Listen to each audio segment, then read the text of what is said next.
Good evening class. ये हमारा science जो है, हमारा चैप्टर क्लास टेंथ का चैप्टर नंबर 5, उसका नेक्स्ट लेक्चर हम रिकॉर्ड करने जा रहे हैं। ठीक है। तो लास्ट लेक्चर में हमने बात की थी पीएच स्केल के बारे में। और पीएच स्केल में मैंने आपको बताया था कि पीएच स्केल जो है उसकी डिस्कवरी सोरेनसन ने की थी। ठीक है। इसको हम पोटेंस ऑफ हाइड्रोजन भी बोलते हैं, और इंग्लिश में अगर हम बात करें तो हमने बताया था कि इसको पावर ऑफ हाइड्रोजन के नाम से भी हम लोग जानते हैं। ठीक है। हमने उसके बाद कहा था कि पीएच जो है उसका फॉर्मूला या डेफिनेशन क्या होती है, that the pH is the negative logarithm of H plus या हाइड्रोजन आयन कंसंट्रेशन। उसके बारे में हमने बात की थी। ठीक है।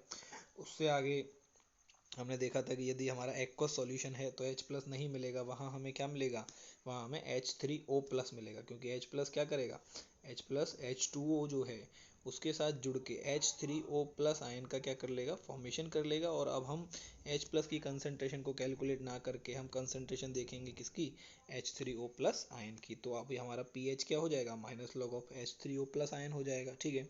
उससे आगे हमने बात की पीएच स्केल के बारे में। पीएच स्केल में हमने देखा कि भाई इसकी वैल्यू 0 to 14 वेरी करती है। हमने देखा था कि जो 0 से और लेस देन 7 है, 0 to लेस देन 7 यानी 7 से कम की जो वैल्यू है वो हमारी एसिडिक रेंज में आएगी।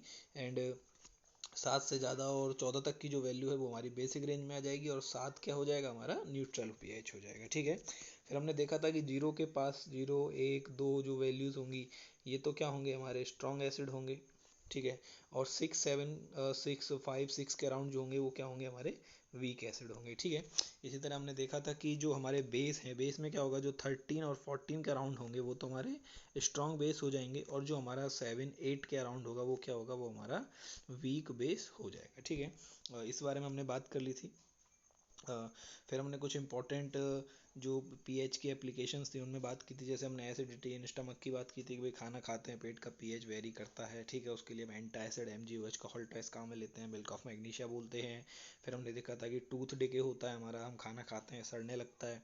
पीएच जो है माउथ की 6.5 होती है, लेकिन खाने के सड़ने की वजह से क्या है वो 5.5 के अराउंड अगर चली जाती है या उससे नीचे चली जाती है तो हमारा क्या है, टीथ डिके हो जाने लग जाता है। इनेमल जो है हमारे दांत के ऊपर वाला जो पार्ट होता है वो क्या करता है, डिके होने लग जाता है। ठीक है। तो ये हमने डिस्कस कर लिया था। उसके आगे हम गए थे, हमने स्टिंग ऑफ इंसेक्ट की बात की थी कि जो छोटे छोटे कीड़े होते हैं वो क्या करते हैं, वो स्टिंग मार देते हैं, यानी कि डंक मार देते हैं। उनमें क्या होते हैं, कई तरह के एसिड होते हैं, लैक्टिक एसिड होता है, चींटी में फॉर्मिक एसिड होता है। तो उस केस में क्या है, जलन होती है, जलन को शांत करने के लिए हमें वहाँ पर क्या है, वीक बेस का यूज़ करना होता है। वीक बेस की फॉर्म में हम हमारे घर में जो प्रेजेंट है सोडियम हाइड्रोजन कार्बोनेट उसको हम यूज़ कर सकते हैं। ठीक है। ये हमने डिस्कस कर लिया था। देन हमने एसिड रेन की बात की थी। एसिड रेन क्या होती है कि भाई एसिड रेन जो है, वैसे तो रेन का वाटर जो है वो न्यूट्रल होता है, पीएच होती है उसकी कितनी, 7 होती है। लेकिन आजकल क्या है, पॉल्यूटेंट्स आ गए हैं जिनकी वजह से पीएच जो है वो क्या है कि सल्फर और नाइट्रोजन के क्या है, ऑक्साइड्स हैं जो हमारे एयर में प्रेजेंट होते हैं। उन ऑक्साइड्स की वजह से क्या है कि जब बारिश होगी तो बारिश के टाइम पे क्या होगा कि जब बारिश होगी तो क्या होगा कि वो वाटर के साथ रिएक्ट करेंगे और एसिड्स का फॉर्मेशन करेंगे, और जब एसिड का फॉर्मेशन होगा तो पीएच जो है वो क्या होगी, वो लेस देन 7 हो जाएगी। और इस तरह का जो पानी है, वाटर है, जब ये अर्थ पे आएगा तो क्या करेगा, इमारतों को, भवनों को क्या करेगा, खराब करेगा। ठीक है। तो ये हमारी क्या है, ये हमारी एसिड रेन हो जाएगी। ओके।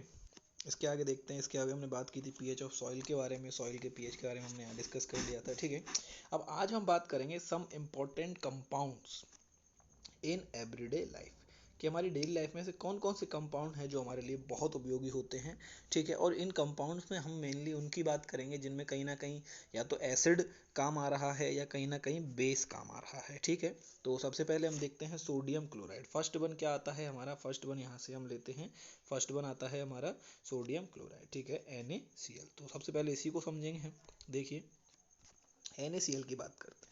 सब जानते हैं इसको हम क्या बोलते हैं, इसे हम बोलते हैं टेबल सॉल्ट। क्या बोला जाता है, टेबल सॉल्ट। हमारे खाने में काम आता है। ठीक है। नमक जिसे हम सादा नमक बोलते हैं वही होता है। इसे रॉक सॉल्ट भी बोला जाता है। क्या बोला जाता है, इसे हम रॉक सॉल्ट भी बोलते हैं। ठीक है। इसे रॉक सॉल्ट भी कहा जाता है। टेबल सॉल्ट, रॉक सॉल्ट इसके नाम है। ठीक है। वैसे आप देखो तो NaCl होता है, सोडियम क्लोराइड इसको हम बोलते हैं। ठीक है। तो ये कुछ चीज़ें हैं इसके बारे में। अब देखिए कुछ इंपॉर्टेंट चीज़ें क्या हैं यहाँ पे, उनके बारे में हम बात करेंगे। तो देखिए, सबसे पहले जब भी हम इस तरह से कोई भी कंपाउंड पढ़ेंगे तो हमें कुछ एक चीज़ें हैं जो हमें जाननी होंगी, कुछ एक चीज़ें हैं जिनके बारे में हम स्टडी करेंगे ही करेंगे। जैसे सबसे पहले हम बात करेंगे उसके फॉर्मेशन की। ठीक है। फॉर्मेशन की बात करेंगे कि भाई जो भी हमारा कंपाउंड है उसका फॉर्मेशन किस तरह से हो रहा है, पहला पॉइंट, ठीक है। फिर हम बात करेंगे उसकी फिजिकल प्रॉपर्टीज़ की, ठीक है। फिजिकल प्रॉपर्टीज़ की बात करेंगे, आपने देखा होगा, आप जानते हैं फिजिकल प्रॉपर्टीज़ क्या होती हैं, ठीक है। एंड नेक्स्ट हम बात करेंगे सबसे लास्ट में केमिकल प्रॉपर्टीज़ की, किसकी, केमिकल प्रॉपर्टीज। अब केमिकल प्रॉपर्टीज जब हम बोल रहे हैं तो केमिकल प्रॉपर्टीज का मतलब है कि डिफरेंट डिफरेंट टाइप की जो केमिकल रिएक्शंस हैं वो हम यहाँ पर डिस्कस करेंगे, ठीक है। तो सबसे पहले आता है फॉर्मेशन, फिर आएंगी फिजिकल प्रॉपर्टीज और सबसे लास्ट में आएंगी केमिकल प्रॉपर्टीज। सबसे पहले बात करेंगे फॉर्मेशन की। तो NaCl का जो फॉर्मेशन है, इसका फॉर्मेशन करते हैं हम स्ट्रॉन्ग एसिड स्ट्रॉन्ग बेस की न्यूट्रलाइजेशन रिएक्शन से। स्ट्रॉन्ग एसिड हम काम में लेते हैं HCl, रिएक्शन कराते हैं इसकी NaOH के साथ, ठीक है। यहाँ से क्या होगा, यहाँ से बनेगा NaCl प्लस H2O। क्या बनेगा, NaCl प्लस H2O। रिएक्शन में HCl एक स्ट्रॉन्ग एसिड है जिसे हाइड्रोक्लोरिक एसिड बोलेंगे, NaOH एक स्ट्रॉन्ग बेस है जिसको सोडियम हाइड्रोक्साइड बोलेंगे। NaCl क्या है, सॉल्ट का फॉर्मेशन हो जाएगा, और H2O क्या है, यहाँ पे H2O हमारा वाटर है, ठीक है। तो ये हमारी जनरल रिएक्शन हो गई है, NaCl का फॉर्मेशन हमने देख लिया है, ठीक है। अब बात करेंगे इसकी फिजिकल प्रॉपर्टीज़ और केमिकल प्रॉपर्टीज़ की, ठीक है। तो अब एक बार थ्योरी देखते हैं, फिर हम फिजिकल केमिकल प्रॉपर्टीज़ पे चलेंगे। देखिए क्या कह रहा है, it is called table salt, इसके बारे में बात कर चुके हैं। टेबल सॉल्ट कहते हैं इसे। It is neutral salt. Neutral क्यों है, क्योंकि स्ट्रॉन्ग एसिड स्ट्रॉन्ग बेस की रिएक्शन कराई है तो डेफिनेटली न्यूट्रल होगा, यानी इसका pH 7 है। अब बोले सर pH 7 है, कैसे pH कैलकुलेट करेंगे, तो जब भी इसको हम वाटर में डालेंगे तो वाटर में डालने के बाद जो सॉल्यूशन प्रिपेयर होगा उस सॉल्यूशन का pH हम बोलते हैं 7 है, ठीक है। आगे कह रहा है it is commercially manufactured by drying the sea water. अब क्या है, इसकी बनाने के कई सारे मेथड होते हैं, ठीक है। कुछ लेबोरेटरिकल टेक्निक होती हैं जिनकी हेल्प से लेबोरेटरी में बनाते हैं, कुछ कमर्शियल टेक्निक होती हैं जिनसे हम कमर्शियली इनका फॉर्मेशन करते हैं, ठीक है। अब इतनी सारी पॉपुलेशन की डिमांड को पूरा करने के लिए लेबोरेटरी में तो बनाने से रहे, तो हम क्या करते हैं, कमर्शियली मेथड्स का यूज़ करते हैं। कमर्शियल मेथड क्या होता है, NaCl को फॉर्म करने का सिंपल मेथड होता है। हम क्या करेंगे, सी वाटर जो है उसको कलेक्ट करेंगे, उसको वेपोराइज कराएंगे। वेपोराइज कराने से क्या होगा, वाटर सारा वेपोराइज हो जाएगा और उसमें जो भी सॉल्ट प्रेजेंट है वो सारे उसमें नीचे कलेक्ट हो जाएंगे। अब मैं ये नहीं कह रहा हूँ NaCl, मैं कह रहा हूँ जितने भी सॉल्ट, उन सॉल्ट्स में हमें MgCl2 मिलेगा, CaCl2 मिलेगा, और भी कुछ अदर सॉल्ट हमें देखने को मिलेंगे, ठीक है। ये सब प्रेजेंट होंगे। अब हम क्या करेंगे, MgCl2 CaCl2 या अदर जो सॉल्ट्स जो हैं उनको हम डिफरेंट डिफरेंट फिजिकल और केमिकल मेथड से सेपरेट कर लेंगे, और लास्ट में हम NaCl को उसमें से अलग कर लेंगे। तो यही हमारे पास मेथड है कमर्शियली, ठीक है।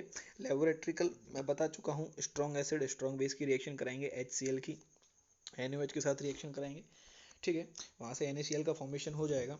तो ये एक चीज़ है, ठीक है। अब देखिए यहाँ पे क्या होता है, जब हम MgCl2 और CaCl2, ये जो अदर इम्प्योरिटीज़ हैं, अदर सॉल्ट्स प्रेजेंट हैं सॉल्ट के अंदर, हम जब इनको सेपरेट करते हैं तो इनकी कुछ अमाउंट स्टिल बची रह जाती है हमारे मिक्सचर में NaCl के साथ, ठीक है। तो आपने देखा होगा कि सर्दियों के दिनों में या बारिशों के दिनों में हम क्या करते हैं, जो हमारे टेबल पे जो सॉल्ट रखा होता है एक छोटी सी शीशी के अंदर, उसमें कहीं ना कहीं से आप देखेंगे कि वो सॉल्ट जो है पहले तो उसमें से निकलता रहता है, लेकिन कुछ दिनों के बाद वो उसमें से निकलना बंद हो जाता है, वो सॉल्ट वो नमी पकड़ लेता है, उसमें कहीं ना कहीं से वाटर मॉलिक्यूल्स आ जाते हैं, ठीक है। तो अब सवाल आता है सर वाटर मॉलिक्यूल्स कहाँ से आए, तो डेफिनेट सी बात है, हमने तो उसके अंदर वाटर डाला नहीं है। तो होता क्या है कि उसमें जो CaCl2 और MgCl2 की इम्प्योरिटीज़ प्रेजेंट होती हैं, ये इम्प्योरिटीज़ क्या होती हैं, इनका नेचर होता है कि ये एटमॉस्फेयर से, जैसे CaCl2 है तो ये क्या करेगा, एटमॉस्फेयर से जो वाटर मॉलिक्यूल्स हैं इनको एब्जॉर्ब कर लेता है, ठीक है। इससे क्या करेगा, ये एब्जॉर्ब कर लेगा। जब ये एब्जॉर्ब कर लेता है तो ये क्या करता है कि उसमें नमी नमी जो है वो इसी के कारण आती है, ठीक है। तो CaCl2 जो है ये वजह है, NaCl जो है टेबल सॉल्ट है उसके अंदर नमी, या आप कह सकते हैं मॉइस्चर के जनरेट होने का, ठीक है ना। ऐसा नहीं है कि हम NaCl का वो नेचर होता है, NaCl का नेचर नहीं होता है, वो नेचर होता है CaCl2 एंड MgCl2 का, ठीक है। तो ये आपको याद रखना है किस वजह से हमारा टेबल सॉल्ट जो है वो नमी पकड़ता है, किस वजह से उसमें मॉइस्चर क्रिएट होता है, ठीक है। तो ये हमारी बात हो गई। उसके बाद हम बात करेंगे इसकी प्रॉपर्टीज़ की, उसमें दोनों ही प्रॉपर्टीज़ की बात करेंगे हम, फिजिकल प्रॉपर्टीज़ की बात करेंगे और केमिकल प्रॉपर्टीज़ की। फिजिकल प्रॉपर्टीज़ उतनी इंपॉर्टेंट नहीं होती हैं जितनी केमिकल प्रॉपर्टीज़ होती हैं, लेकिन फिर भी दोनों को हम देखते हैं। देखिए सबसे पहले बात करेंगे फिजिकल प्रॉपर्टीज़ की, ठीक है। फिजिकल प्रॉपर्टीज़ में क्या कह रहा है, देखिए दैट प्रॉपर्टीज में वाइट सॉलिड सबस्टेंस, ये क्या है, ये एक वाइट कलर का सॉलिड सबस्टेंस है। NaCl हम सब जानते हैं वाइट कलर का सॉलिड सबस्टेंस होता है, रूम टेम्परेचर पे सॉलिड होता है, ठोस होता है, ठीक है। मेल्टिंग पॉइंट की बात करें, मेल्टिंग पॉइंट हाई होता है। हाई क्यों है भाई? NaCl जो है ये एक आयनिक कंपाउंड है, ठीक है। कैसा कंपाउंड है? आयनिक कंपाउंड है, और एक क्रिस्टल फॉर्म में हमें देखने को मिलेगा, क्रिस्टल लेटिस में हमें देखने को मिलेगा। तो डेफिनेटली इसका मेल्टिंग पॉइंट बहुत हाई होने वाला है, जो है 1081 केल्विन, यानी काफ़ी ज़्यादा है, ठीक है। इसीलिए हम क्या जनरली रूम टेम्परेचर पे ये क्या होता है, मेल्ट नहीं होता है। काफ़ी ज़्यादा टेम्परेचर आप इसको दोगे तब जाके मेल्ट होगा, ठीक है। उसके बाद कह रहा है हाईली सोल्यूबल इन वाटर, यानी वाटर में क्या है, इजीली सोल्यूबल है, बहुत ज़्यादा मात्रा हम इसकी जल में घोल सकते हैं, वाटर में डिजोल्व कर सकते हैं, ठीक है। नेक्स्ट है ionize in aqueous solution. Ionize in aqueous solution का मतलब क्या है कि जब हम NaCl को वाटर के अंदर डालेंगे तो ये आयोनाइज हो जाएगा, यानी ये Na plus Cl minus ions में डिसोशिएट हो जाएगा, और ये आयन क्या होंगे, एक्वस फॉर्म में प्रेजेंट होंगे। कैसी फॉर्म में? एक्वस फॉर्म में, ठीक है। तो यानी आयोनाइजेशन हो गया, ये पूरी तरह अपने आयनों में डिसोशिएट हो गई। ये कुछ क्या है इसकी प्रॉपर्टीज हैं, फिजिकल प्रॉपर्टीज, ठीक है। केमिकल प्रॉपर्टीज वही है NaCl की केमिकल प्रॉपर्टी। एक और इंपॉर्टेंट प्रॉपर्टीज है कि इसका जो वाटर सॉल्यूशन है, यानी जब इसको हम वाटर में डाल देंगे तो ये आयन क्या करते हैं, इलेक्ट्रिसिटी कंडक्ट करने में हेल्प करते हैं। यानी कि इसका जो एक्वस सॉल्यूशन है that is the conductor of electricity, that is conductor of electricity, okay. Conductor of electricity है, ये भी आपको याद रखना है, ठीक है। तो ये क्या हो गई, इसकी प्रॉपर्टीज हो गई। अब हम बात करेंगे यूजेस के बारे में, क्या क्या यूजेस हैं इसके। तो देखिए, सबसे पहला यूज़ हम सभी जानते हैं, सबसे पहले टेबल सॉल्ट का यूज़ क्या है, हमारे खाने का काम आता है, ठीक है। तो use as common salt in food में हम इसको काम में लेते हैं। उसके अलावा कहाँ काम में लेते हैं?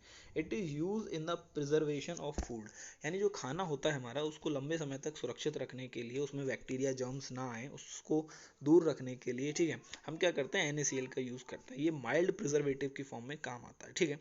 जब हम फूड को एक जगह से दूसरी जगह ट्रांसफ़र करते हैं तो उससे पहले हम क्या करते हैं, फूड के चारों ओर सॉल्ट की एक हल्की सी लेयर क्रिएट कर देते हैं, ठीक है। वो क्या करेगा, वो जर्म्स जो हैं उनको अटैक करने से रोकेगा, फूड को खराब होने से, इन्फेक्ट होने से रोकेगा, ठीक है। डिसइनफेक्ट रखेगा उसको लंबे समय तक। तो ये भी एक इसका यूज़ हो गया, ठीक है। नेक्स्ट है आपका use to form freezing mixture. Freezing mixture का मतलब क्या है? फ्रीजिंग मिक्सचर आप ऐसे समझिए, जैसे आपने देखा होगा जब भी हम आइसक्रीम जमाते हैं, ठीक है, फ्रिज में आइसक्रीम जमाएंगे तो सिंपली क्या करें, जब हम आइसक्रीम जमाएंगे तो आइसक्रीम जम जाती है, लेकिन जैसे ही फ्रिज लाइट चली जाती है तो वो आइसक्रीम क्या मेल्ट होने लगती है, ठीक है, मेल्ट हो जाती है। लेकिन यदि हम उस ही आइसक्रीम में कुछ अमाउंट में सॉल्ट ऐड कर दें, ठीक है, तो वो क्या करेगा, वो लाइट जाने के बाद जो उसका आइसक्रीम का मेल्ट होना है वो जल्दी मेल्ट नहीं करेगी, वो बहुत लंबे समय के बाद मेल्ट करेगी, ठीक है। तो यहाँ पर क्या है, ये फ्रीजिंग मिक्सचर जो है उसके फॉर्म में काम में लेंगे। यानी ये क्या करेगा, जो मेल्टिंग पॉइंट है आपका, मेल्टिंग पॉइंट को हाई कर देगा, ठीक है, मेल्टिंग पॉइंट को हाई कर देगा। मान के चलिए पहले आपकी आइसक्रीम 25 डिग्री सेंटीग्रेड पे मेल्ट हो रही थी, तो अब वो 27-28 के अराउंड मेल्ट होगी, यानी वो 25 पे मेल्ट नहीं होगी, ठीक है। तो ये इसका एक बेनिफिट है, ये आप सीखेंगे कैसे होता है, मेल्टिंग पॉइंट में कैसे इंक्रीज होता है, ये इसकी प्रॉपर्टीज़ होती है, ठीक है। कॉलिगेटिव प्रॉपर्टीज़ बोलते हैं इनको, ये हमारा 12th क्लास का एक चैप्टर है, हाँ, तो वहाँ हम इसको सीख लेंगे। लेकिन अभी आप इतना याद रखिए कि ये फ्रीजिंग मिक्सचर का मतलब क्या है, ठीक है। नेक्स्ट आता है आपका यूज्ड, नेक्स्ट आता है हमारा यूज्ड एज एक सेकेंड, यहाँ पे है हमारा नेक्स्ट है हमारा used as raw material for manufacturing of NaOH, Na2CO3, NaSO3 bleaching powder. हम क्या करते हैं, जैसे हमें NaOH बनाना होता है तो हम देखेंगे कि NaCl कैसे काम में आता है, NaCl की वजह से हम कैसे NaOH का फॉर्मेशन कर सकते हैं। नेक्स्ट है आपका Na2CO3 की भाई Na2CO3 कैसे बना सकते हैं, ठीक है, NaHCO3 सोडियम बाइकार्बोनेट कैसे बना सकते हैं, ब्लीचिंग पाउडर है CaOCl2 कैल्शियम ऑक्सीक्लोराइड जो है इसका फॉर्मेशन कैसे करते हैं। तो ये NaCl जो है इन सबके फॉर्मेशन में ये काम आता है एज अ रॉ मटेरियल, कच्चे पदार्थ के रूप में, ठीक है। तो ये सारी जो मेथड हैं कि कैसे NaCl से इनका फॉर्मेशन होगा वो सभी आगे आता जाएगा, उसको हम देखते जाएंगे, ठीक है। तो नेक्स्ट कंपाउंड की हम बात करेंगे। नेक्स्ट कंपाउंड है हमारा सोडियम हाइड्रोक्साइड। क्या है हमारा? सोडियम हाइड्रोक्साइड, इसको हम कास्टिक सोडा भी बोलते हैं। फॉर्मूला होता है इसका NaOH, ठीक है। फार्मूला क्या होता है? फार्मूला होता है NaOH, ठीक है। अब ये कैसे कैसे इसका फॉर्मेशन होता है, तो देखिए सिंपल सा तरीका है। NaCl को क्या करेंगे, वाटर में डाल देंगे, इसका इलेक्ट्रोलिसिस कराएंगे और यहाँ से NaOH plus Cl2 plus H2 का फॉर्मेशन हो जाएगा, यानी NaOH का फॉर्मेशन हो गया। अब इलेक्ट्रोलिसिस क्या होता है, टर्म आती है इलेक्ट्रोलिसिस क्या है। बोले सर आपने बोला कि हम NaOH का NaCl का वाटर में इलेक्ट्रोलिसिस करा देंगे, तो कुछ नहीं करना होता। इलेक्ट्रोलिसिस का मतलब यही होता है, हम एक बीकर लेंगे, बीकर में क्या करेंगे, वाटर डालेंगे, वाटर के अंदर क्या डाल देंगे, NaCl डाल देंगे, ठीक है। NaCl को जब आप डालोगे तो NaCl क्या करेगा, ब्रेक करेगा Na प्लस और Cl माइनस में। फिर हम क्या करेंगे, दो इलेक्ट्रोड लगा देंगे, इनके बीच एक बैटरी लगा देंगे और जैसे ही इसको ऑन करेंगे तो क्या होगा कि Na+Cl माइनस के साथ साथ इसमें वाटर के जो आयन है H+ और OH- वो भी प्रेजेंट होंगे, ठीक है। तो जैसे हम बैटरी ऑन करेंगे तो होता क्या है कि इधर तो यहाँ से क्या होगा कि H+ जो है वो तो चला जाएगा कहाँ, माइनस पे, और Cl- आ जाएगा प्लस पे, ठीक है। और Na और OH आयन ही क्या होंगे, मिक्सचर में बच जाएंगे, ठीक है। अब सवाल आता है सर H+ क्यों आया, Na+ क्यों नहीं आया। तो बेटा H+ क्या छोटा आयन है, ठीक है, इसकी मोबिलिटी ज़्यादा है। तो हम क्या, जैसे हम Na+ और H+ में कंपेयर करेंगे तो H+ बहुत जल्दी जल्दी चला जाएगा, तो मिक्सचर में Na+ बच जाएगा। इस तरह Cl- OH- की अगर हम बात करेंगे तो यहाँ क्या होता है, Cl- की मोबिलिटी ज़्यादा है, ठीक है। तो Cl- इलेक्ट्रोड पे चला जाएगा और मिक्सचर में OH- बच जाएगा। तो इसीलिए फिर NaOH मिलके क्या है, NaOH का फॉर्मेशन कर लेते हैं। तो ये जो बीकर के अंदर डाल के वाटर ऐड करके जो इलेक्ट्रिक डिस्चार्ज करने का जो प्रोसेस है, इसी को हम क्या कहते हैं, इलेक्ट्रोलिसिस कहते हैं, ठीक है। और बेटर फॉर्म में हम इसको क्लास में समझा देंगे आपको बोर्ड पे और अच्छे से, ठीक है। तो ये एक मेथड होता है, ठीक है। यहाँ से हम क्या करेंगे, NaCl का वाटर इलेक्ट्रोलिसिस कराएंगे और हमारे पास NaOH का फॉर्मेशन हो जाएगा। और इलेक्ट्रोड्स जो हैं हमारे, जो नेगेटिव चार्ज इलेक्ट्रोड है, जिसको क्या बोलते हैं, कैथोड बोलते हैं, है ना, उस पर क्या आ जाएगा, कैथोड पे तो हमारा क्या आ गया भाई, यहाँ से H+ तो किस पे आ जाएगा, कैथोड पे आ जाएगा। और Cl जो है ये किस पे आ जाएगी, एनोड पे आ जाएगी, ठीक है। एनोड क्या होता है, एनोड होता है हमारा पॉजिटिवली चार्ज, कैथोड होती है हमारी नेगेटिवली चार्ज, ठीक है। तो Cl2 जो है वो तो कहाँ पे जनरेट होगी, क्लोरीन गैस कहाँ जनरेट होगी, क्लोरीन गैस जनरेट होगी हमारी, यहाँ पे एक्वस गलत है, यहाँ आएगा गैस, और यहाँ भी क्या आएगा, गैस आएगा। ये गैसियस मीडियम में हमको मिलते हैं, ठीक है। तो अब आगे बात करेंगे इसकी, देखिए क्या कह रहा है। तो ये हमारी रिएक्शन हो गई। क्या कह रहा है, in this reaction Cl2 is obtain at anode. Cl कहाँ मिल गई, एनोड पर। हाइड्रोजन गैस कहाँ ऑब्टेन हो गई, कैथोड पे हो गई, ठीक है। अब क्या कह रहा है, NaOH is obtain as solution, और NaOH क्या है, सॉल्यूशन की फॉर्म में मिल जाता है, ठीक है। तो बच जाता है ये, NaOH is obtain as solution, ठीक है। एट कैथोड नहीं, एट कैथोड नहीं होगा, ठीक है ना, इसको आप यहाँ से रब कर देना। अब आ रहा है आपका प्रॉपर्टीज। अब नेक्स्ट बात करेंगे हम इसकी फिजिकल प्रॉपर्टीज के बारे में। फिजिकल प्रॉपर्टीज क्या है, देखिए सबसे पहले बात कर रहा है व्हाइट सोपी सॉलिड सब्सटेंस। कैसे कलर का होता है, व्हाइट कलर का होता है, सोपी मतलब चिकना होता है, ठीक है। नेक्स्ट है मेल्टिंग पॉइंट होता है इसका 591 केल्विन, यानी 591 केल्विन जो है ये क्या है, इसका मेल्टिंग पॉइंट, इतने पर ये मेल्ट हो जाएगा। नेक्स्ट है रेडिली सॉल्युबल वाटर, यानी वाटर में क्या होगा, इजीली आसानी से घुलने वाला है ये, ठीक है। नेक्स्ट है it is strong base. Strong base क्यों है भाई, हमें पता है, NaOH हम पहले पढ़ चुके हैं, स्ट्रॉन्ग बेस है। स्ट्रॉन्ग बेस का मतलब है कि ये 100% OH- आयन जनरेट करेगा। 100% क्या हो जाएगा, OH- आयन क्या करेगा, जनरेट करेगा, यानी इसका 100% डिसोसिएशन देखने को मिल जाएगा, ठीक है। नेक्स्ट है इट इज क्रिस्टलाइन। क्रिस्टलाइन का मतलब है कि ये क्रिस्टल्स की फॉर्म में मिलता है। कैसी फॉर्म में, क्रिस्टल की फॉर्म में, एक फिक्स शेप होती है इसकी, ठीक है ना। जो भी फिक्स शेप वाले कंपाउंड होते हैं उस फिक्स शेप को हम बोलते हैं क्रिस्टल फॉर्म, तो इट इज क्रिस्टलाइन, ठीक है। नेक्स्ट बात करते हैं इसके यूजेस की, कहाँ कहाँ ये काम आता है, ठीक है। तो देखिए यूजेस में सबसे पहला है यूज एज लेबोरेटरिकल रिएजेंट। लेबोरेटरी में बहुत ज़्यादा NaOH काम आता है, ठीक है। NaOH बहुत जगह काम आता है, कई सारे जो रेडिकल टेस्ट हमें करने होते हैं वहाँ हम NaOH को यूज़ करते हैं, ठीक है। एसिड बेस्ड टाइट्रेशन में हम NaOH को यूज़ करते हैं, और भी कई जगह NaOH हमारे काम आता है, तो लेबोरेटरी में काफ़ी यूज़ है इसका। नेक्स्ट है use in the metallurgy of bauxite. Bauxite जो है Al2O3.2H2 ये है और होता है हमारा एल्यूमिनियम का, जिसे हम बोलते हैं बॉक्साइट। इसमें से जब एल्यूमिनियम निकालनी होती है तो जो प्रोसेस होती है उस प्रोसेस में NaOH काम आता है, ठीक है। रिएक्शन होती है प्रॉपर, वहाँ NaOH हमारे काम आ जाएगा। नेक्स्ट है use in the purification of petroleum. Petroleum पदार्थ जो होते हैं हमारे, उनके प्योरिफिकेशन में काम आता है, ठीक है। नेक्स्ट है use in manufacturing of fats and oil. जो हम फैट्स एंड ऑयल का जो क्या बोलते हैं, मैन्युफैक्चर करते हैं, ठीक है, ऑयल का जहाँ फॉर्मेशन होता है वहाँ भी हमारा NaOH काम आता है, ठीक है। Use in manufacturing of soap, paper, silk industry and other chemicals. और जो सोप, पेपर, सिल्क ये है, ये सब बनाने में भी इसका काम आता है, ठीक है। सोप कैसे बनता है वो आएगा आपका जब हम मिशेल पढ़ेंगे, सोप फॉर्मेशन से सेपोनिफिकेशन पढ़ेंगे, वहाँ पर हम सोप फॉर्मेशन की टेक्निक में देखेंगे कि NaOH कितना ज़्यादा इंपॉर्टेंट होता है, ठीक है। कैसे हम NaOH की हेल्प से फॉर्मेशन करते हैं, ठीक है। नेक्स्ट कंपाउंड आता है हमारा ब्लीचिंग पाउडर CaOCl2। तो ब्लीचिंग पाउडर की हम बात करेंगे। ब्लीचिंग पाउडर क्या होता है, CaOCl2, ठीक है। इसको हम कैल्शियम ऑक्सी क्लोराइड भी इसको बोला जाता है, ठीक है। बनाने की रिएक्शन बहुत आसान है। कैल्शियम हाइड्रोक्साइड लेंगे, कैल्शियम हाइड्रोक्साइड होता है बुझा हुआ चूना, ठीक है। कैल्शियम हाइड्रोक्साइड होता है बुझा हुआ चूना, और CaO कैल्शियम ऑक्साइड जो है इसको बोलते हैं बिना बुझा चूना। तो इसमें जब हम वाटर ऐड करेंगे तो ये क्या करेगा, यहाँ से COH का ऑल्ट्रास का फॉर्मेशन कर देगा, बुझा हुआ चूना, ठीक है। इसकी रिएक्शन करा रहे हैं क्लोरीन के साथ, तो यहाँ से CaOCl2 + H2O का फॉर्मेशन होगा। रिएक्शन बहुत इंपॉर्टेंट है, याद रखना यहाँ से। काफ़ी लोग इसको गलत कर देते हैं। आपको रिएक्शन याद रखनी है, CaOH का होल्टॉयस की रिएक्शन Cl2 से कराएंगे तो CaOCl2 बनेगा, जिसे हम कैल्शियम ऑक्सीक्लोराइड या ब्लीचिंग पाउडर बोलते हैं, प्लस क्या बन जाएगा, वाटर बन जाएगा। ठीक है, तो देखिए आगे बात करते हैं इससे। तो नेक्स्ट है क्या कह रहा है, देखिए प्रॉपर्टीज़ की बात कर रहे हैं, इसमें ज़्यादा डिटेल नहीं है, प्रॉपर्टीज़ की हम बात करेंगे। प्रॉपर्टीज़ क्या है, ये पीले कलर का सब्सटेंस होता है, ठीक है, और इसकी एक कैरेक्टरिस्टिक ऑर्डर होती है, ऑर्डर का मतलब होता है स्मेल, ठीक है, इसकी एक कैरेक्टरिस्टिक क्या है, ऑर्डर होती है, प्रॉपर इसकी स्मेल होती है, ठीक है। नेक्स्ट है सॉल्यूबल इन कोल्ड वाटर, ठंडे पानी में आसानी से घुल जाता है, ठीक है। आगे कह रहा है liberates Cl2 gas when kept in open air, जब इसको हम खुले में रख देते हैं, खुले में रख देंगे तो क्या होगा, हीट होगा, हीट होने से क्या होगा कि क्लोरीन जो है वो बॉन्ड ब्रेक हो जाएगा क्लोरीन का, और क्लोरीन सिस्टम से निकल जाएगी, ठीक है।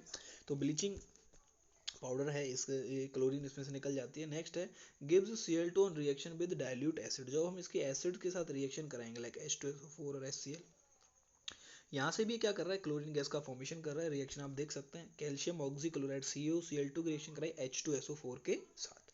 तो हो क्या रहा है यहाँ से कि कैल्शियम जो है वो SO4 से रिएक्शन कर लेगा और CaSO4 बना लेगा, ठीक है। कैल्शियम सल्फेट का फॉर्मेशन हो गया। अब क्या बचता है, यहाँ पर H2 बच गया, यहाँ बच गया O, तो H2O बन जाएगा, और इधर बच गया Cl2, तो Cl2 सिस्टम से क्या होगा, बाहर निकल जाएगी, लिबरेट कर जाएगी, ठीक है। नेक्स्ट है आपका इसी तरह HCl की रिएक्शन है, सेम रिएक्शन है, ये आप पढ़ लीजिएगा, ठीक है। अब क्या कह रहा है, that free Cl2 liberates from bleaching powder form nascent oxygen, ये क्या है, जो Cl2 निकली है ये क्या करेगी, नेसेंट ऑक्सीजन का फॉर्मेशन करेगी। नेसेंट ऑक्सीजन होती है नवजात ऑक्सीजन, यानी कि ऑक्सीजन का एक एटम, उसको क्या कहते हैं, नेसेंट ऑक्सीजन। तो जब ये Cl2 हमारे H2O के साथ रिएक्ट करती है तो यहाँ से HCl का फॉर्मेशन कर लेगी, और जो ऑक्सीजन है वो क्या करेगा, सिस्टम से बाहर निकल जाएगा, और ऐसी ऑक्सीजन को हम क्या कहते हैं, नेसेंट ऑक्सीजन कहते हैं, ठीक है, नवजात ऑक्सीजन कहा जाता है।